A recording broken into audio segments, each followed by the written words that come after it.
5/5/1987 খ্রিস্টাব্দে আমার 24 বছর বয়সে লেখা আমার একটা গল্প পাঠ করে শোনাচ্ছি। গল্পটা আমার মাসির মেয়ে মানে মাস্তুতো বোনকে নিয়ে। গল্পের নাম দুপুরের গল্প ও নিজচিত কবিতা।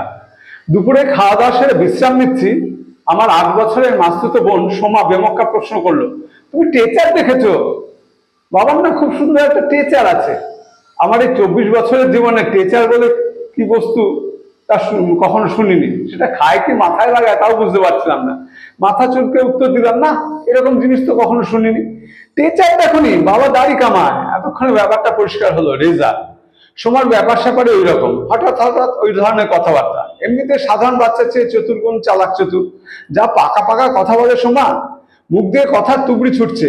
মারাদোনা থেকে ময়দানও কোনো কিছুর খবরই অজানা নেই। সাধারণ জ্ঞানের দিদিমণি তো অসাধারণ জ্ঞানের পরিচয় পেয়ে 25-এ 25 দিলে।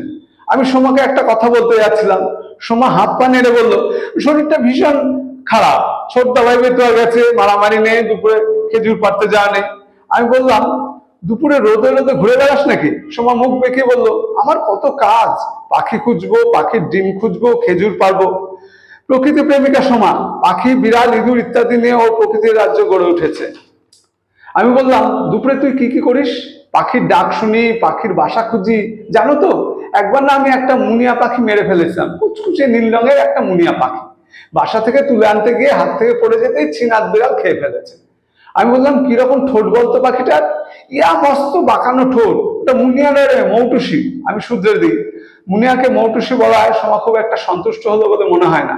পাখি থেকে বিড়াল প্রসঙ্গ, জানো আমি বহুরূপী বিড়ালকে প্রণাম করে যাই, ও আমার চেয়ে বয়সে বড়।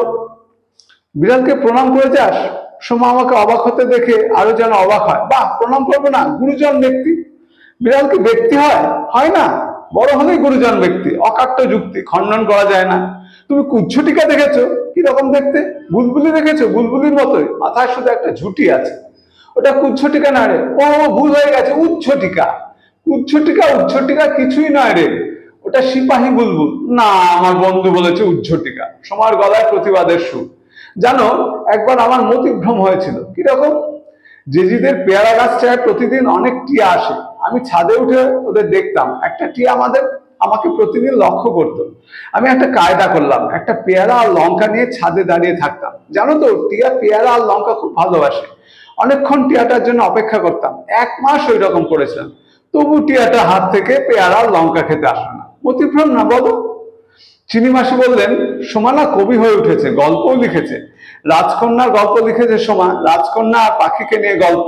পাখি কিভাবে সাগরের ঢেউ পেরিয়ে, ঢেউয়ের পর ঢেউ ডিঙিয়ে রাজকন্যার সাথে রাজপুত্রের বিয়ের ব্যবস্থা করলো। বেশ হয়েছে গল্পটা, শুধু সব জায়গায় ঢেউয়ের জায়গায় টেউ হয়ে গেছে।